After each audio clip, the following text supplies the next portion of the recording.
चला आता सर्वप्रथम काय दिलं त्यांनी, काय आणलेलं आहे, नवीन भागीदार मोहिनीला घेतलं कोणत्या तारखेला, त्याच दिवशी 1 एप्रिल 2019. प्रश्न 5वा सुरू आहे आपला. Page number 146. तिने रुपये 1 लाख भांडवल व ख्यातीतील हिस्सा 40,000 आणावे. पहिले भांडवल येईल म्हणजे बँक खाते नावे आणि मोहिनी खात्याला जमा. तर बँक खात्याला आपण लिहू मोहिनी भांडवल खाते किती आणले, 1 लाख रुपये. तर तिच्या खात्याला जमा बाजूला बँक खाते येईल किती रुपये येईल, 1 लाख.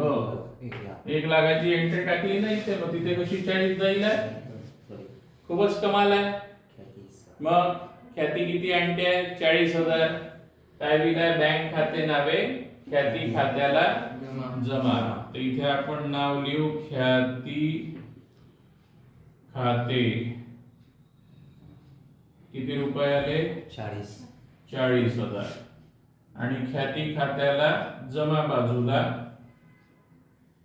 बँक खाते रक्कम येईल 40,000. पुढची समायोजना काय दिली, नफा तोटा वाटपाचे नवीन प्रमाण 5:2 असे दिलेले आहे, नवीन प्रमाण, हो की नाही. आता त्याच्यासाठी तुम्हाला ख्यातीची विभागणी करायची आहे, हो ना. आता दोघांचे जुने प्रमाण काय होते, माधुरी 3/2 5 आणि मनीषा 2/5. आता नवीन प्रमाण त्यांनी सांगितले, काय सांगितले, नवीन प्रमाण 5, 3, 2 है ना. म्हणजे बेरीज किती झाली, 5 + 3 8, 8 + 2 10.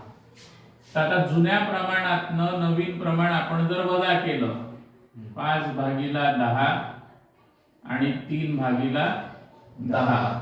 चला पुढे. आता इथे तुमचा खालचा जो बेस आहे तो सारखा आहे का, नाही आहे, मग करावा लागेल. तर दोघांमध्ये मोठी रक्कम कोणची आहे, 10. 5 ने 10 ला भागितलं तर 2 येतात, 2 ने 3 ला गुणलं तर 6 येतील. 6 5 वजा झाले 1/10. इकडे 5 ने 10 ला भागितलं 2 येतील, 2 गुणिला 2 4 येतील, 4 - 3/10. म्हणजे इथे पण किती येईल, 1/10. आता खालचे 10 सोडून द्या. मग माधुरी आणि मनीषा यांचं प्रमाण काय झालं, एकास एक म्हणजे या दोघांची बेरीज 2, अर्ध अर्ध. मग आता तुमच्या जवळ ख्याती किती आहे, 40,000. 40,000ला अर्ध त्यामुळे करायचा.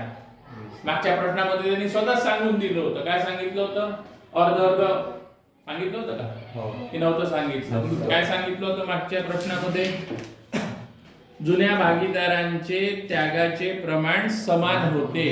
आता आपण ते काढलं, समान आहे. त्याग काय, त्याग नवीन भागीदार येईल आहे तर जुन्या भागीदारांना स्वतःच्या नफ्यातनं काही प्रमाणात नफा त्याला द्यावा लागेल, है ना. तुमच्याजवळ एक भाकरी आहे, दोघं मिळून खाणार आहे. आता त्याचं प्रमाण काही राहू शकतं, जे पहिले 3:2 होतं. टोटल भाकऱ्या किती होत्या, 5 पैकी 3, 2 अशा प्रमाणात खाणार होते. आता तुम्ही नवीन भागीदाराला आणून राहिले तर त्याला हिस्सा द्यावा लागेल. कुठून द्याल, भाकऱ्या तर तेवढ्याच राहतील ना, तर त्याला भाकऱ्या नाही बनवून द्याव्या लागणार. आपल्याजवळ ज्या भाकऱ्या आहेत त्याच्यातनं तुकडा द्यावा लागेल. त्याला म्हणतो आपण नवीन भागीदाराला देताना आपण आपल्या भागाचं काही त्याला देण्यात आलं है ना. तर ते किती देण्यात आलं? अर्ध अर्ध. तर मागच्या याच्यात त्यांनी स्वतः सांगून दिलं होतं. काय सांगितलं होतं मागच्या प्रश्नामध्ये? स्वतःच की जुन्या भागीदारांचे त्यागाचे प्रमाण, त्याग केला त्यांनी. आता ते नाही सांगितलं, आता आपण काढलं. त्यांच्या त्यागाचं प्रमाण किती आहे? अर्ध अर्ध. त्यामुळे ख्यातीचा वाटप पण काय दिलाय? अर्ध अर्ध. तर माधुरी भांडवल खाते अर्ध अर्ध घ्यायचं आहे. अर्ध किती येईल? 20. आणि दुसरं मनीषा भांडवल खाते 20. दोघांमध्ये वाटप झाली 40. आता याचं दुसरं जाईल आहे भांडवल खात्याच्या जमा बाजूला. ख्याती खाते दोघांना 20 हजार मिळाले. सरू पुढे एंट्री काय दिली याची? ख्याती खाते नावे माधुरी भांडवल खात्याला जमा, मनीषा भांडवल खात्याला जमा. आता याच्यापैकी काही घेऊन गेले का ते घरी? वाचा, स्वतःच्या मनाने उत्तर नका देऊ. जुन्या भागीदारांनी ख्यातीची अर्धी रक्कम व्यवसायातच ठेवण्याचा निर्णय घेतला. व्यवसायात जर अर्धी ठेवतात आहे तर अर्धी घरी घेऊन चालले. अर्धी घरी घेऊन चालले तर त्यांना पैसे मिळतील. आता भागीदारांचे भांडवल खाते नावे होईल आणि बँक खाते जमा होईल. तर इकडे बँक खाते. आता माधुरीची ख्यातीची रक्कम किती होती? 20. त्याच्यापैकी ती अर्धी घरी घेऊन चालली म्हणजे 10. मनीषाची पण 20 होती, अर्धी घरी घेऊन चालली म्हणजे 10. बँक खात्याला जमा. माधुरी भांडवल खाते 10 आणि दुसरं मनीषा भांडवल खाते किती? 10. चला तर पुढे अर्धी अर्धी रक्कम ख्यातीची घरी घेऊन गेले. त्याच्यानंतर त्यांनी आपल्याला सांगितलेलं आहे संपत्ती देयतांचे खालील प्रमाणे पुनर्मूल्यांकन करावे. इमारत 1,00,000 रुपये केली आहे, यंत्रसामग्री 48,000 केलेली आहे. तर पहिले इमारत, तुमच्या संपत्ती बाजूला इमारत किती दिलेली आहे बघा. तिथे इमारत संपत्ती बाजूला आहे 72,000 आणि आज हिची किंमत तुम्ही किती सांगून राहिले? 1,00,000. 1,00,000 बाहेर यायला पाहिजे. म्हणजे इमारतीची किंमत वाढली की कमी झाली? वाढली. वाढवा. कितीनी वाढवायचा आहे? 28,000. कारण दोघांमध्ये डिफरन्स 28 आहे. 72 मध्ये 28 ऍड केल्यावरती बाहेर जातील 1,00,000. आता याची दुसरी एंट्री काय झालं? इमारत वाढली म्हणजे इमारत खाते नावे झालं आणि नफा तोटा समायोजन खात्याला जमा. तर इथे येईल आता इमारत किती येईल? इमारत 28,000 येईल का? चलू का पुढे? दुसरं सेकंड. दुसरं काय म्हटलं? यंत्र सामग्री 48,000. आता तुमच्या जवळ यंत्र सामग्री किती आहे? 60,000 आहे. याला कमी केलं तुम्ही, कमी करा. कितीनी कमी करायचं आहे? 12. 12नी का कमी करायचं आहे? कारण त्याची आजची किंमत 48,000 लावण्यात आली. तर संपत्ती कमी झाली तर नुकसान झालं है ना. नुकसान झालं तर काय दिलंय? नफा तोटा समायोजन खाते नावे आणि यंत्र सामग्री खात्याला जमा. त्यामुळे आता इथे येईल यंत्र सामग्री किती येईल? 12. त्यानंतर ऋणको. ऋणकोचं काय झालं? संशयित कर्ज निधी 4,000 पर्यंत वाढवा. पर्यंत म्हणजे आता 2,000 आहे. 4,000 पर्यंत पोहोचवायला अजून 2,000 वाढवावे लागतील. त्यामुळे आता इथे आपण घेऊ ऋणको ऋणको किती आहे? 42,000 आहे ना? मायनस संचयित कर्ज निधी 2,000. आता 2 आणि 2 4,000 करायचे आपल्याला. कितीनी वाढवायची आहे? 2,000 वाढवायची आहे. तर इथे किती येतील? 38 है ना? आधीच तुम्ही 2,000 केली होती, आता परत 2,000 वाढवली, म्हणजे सध्या नुकसान संचयित कर्ज निधी 2,000 येईल. 4 नाही लिहायचे. 4 पैकी ऑलरेडी 2 तुमच्या ताळेबंदावर आहे ना की नाही आहे? आता कितीनी वाढवले? 2,000. कितीनी? 2 है ना? त्यामुळे सध्या नुकसान कितीचं झालेलं आहे? 2,000चं झालेलं आहे. हे झाल्यावरती धनको बद्दल काय सांगितलं? विविध धनको 66,000 पुनर्मूल्यांकन करण्यात आले. आता जरा बघा बरं, धनको किती दिले होते तुम्हाला? 60,000 होते ना?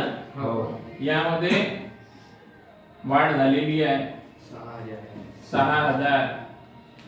त्याला तर पुढे तर 6,000 वाढ झाली धनकोची. म्हणजे काय झालं रे? धनको देयता बाजूला आहे. धनको देयता बाजूला आहे. धनको देयता बाजूला आहे. देयता बाजूला जेही तुमच्या जवळ धनको देय विपत्र असतात त्यांची जमा बाजू भारी असते. अजून देय वाढवलं तर जमा बाजू अजून भारी झाली. त्यामुळे जमा बाजू 6,000 आली. आता इथे कुठे येईल ती?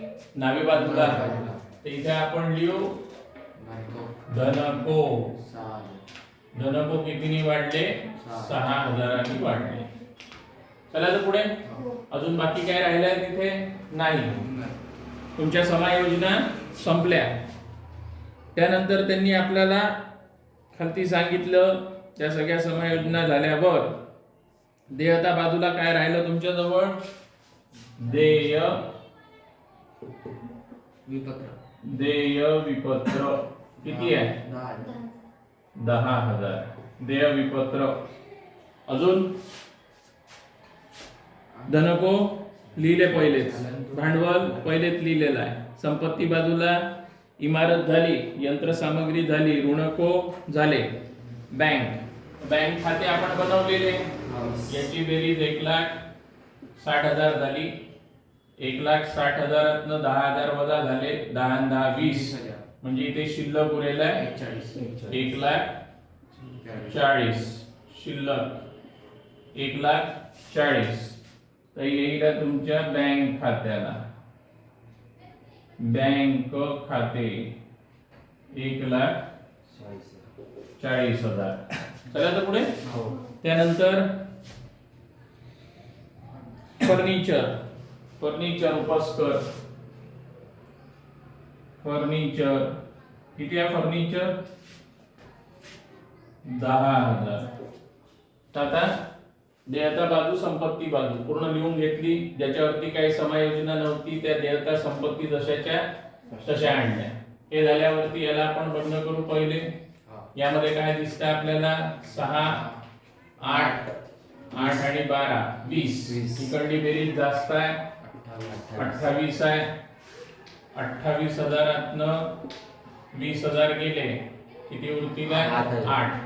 आता हे जुन्या भागीदारांमध्ये माधुरी आणि मनीषा या दोघांमध्ये वाटप करायचे यांचे. 8,000 आहे. 8,000 गुणिला 3/5. 8,000 गुणिला 2/5 किती येतात याचे? 8त्रिक 24 वरती गुणाकार केला. आता 5नी भागू. 5 चोक 20, 8 पंचे 40, 4,800 येतील. 8 दुने 16, 16/5, 5 त्रिक 15, 5 दुने 10, म्हणजे 3,200 येतील. तर हे 4,800 आणि 3,200. चला तर पुढे. तर हे इकडे नावे बाजूला आहे. भांडवल खात्यामध्ये जमा बाजूला येतील नफा तोटा समायोजन खाते 4,800 3,200. आता याला बंद करायचं. इकडली बेरीज झाली आपली 1,04,800. त्याच्यातनं 10,000 वजा झाले. इथे तिला शिल्लक किती उरतील 1,04,800 मधनं 10 गेले तर 94,800 उरतील का? आता हे आलं आपलं भांडवल खाते. भांडवल खात्यामध्ये पहिली माधुरी किती भांडवल आलं तिचं 94,800. इकडे बेरीज झाली आपली 1,23,200. 1,23,200 मधून 10,000 वजा करा 1,13,200. आता आली मनीषा आलेली आहे 1,13,200 वर. आणि हिचं तर भांडवलच आहे फक्त 1,00,000. इकडे काहीच नाही आहे 1,00,000 रुपये तिचं भांडवल. देयता बाजूवर आपण दाखवू. मोहिनी किती रुपये 1,00,000 रुपये. चला तर पुढे. आता यानुसार आपण जर त्यांची बेरीज लावली सगळं बरोबर आलं. बेरीज येते 3,84,000. इकडे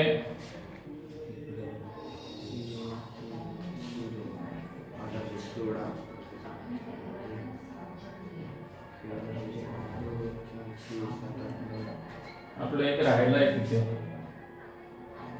स्कंद आहे का बघा. स्कंद किती आहे 48,000 आहे. ठीक आहे. त्यानुसार झाले 3,84,000. होत आहे का?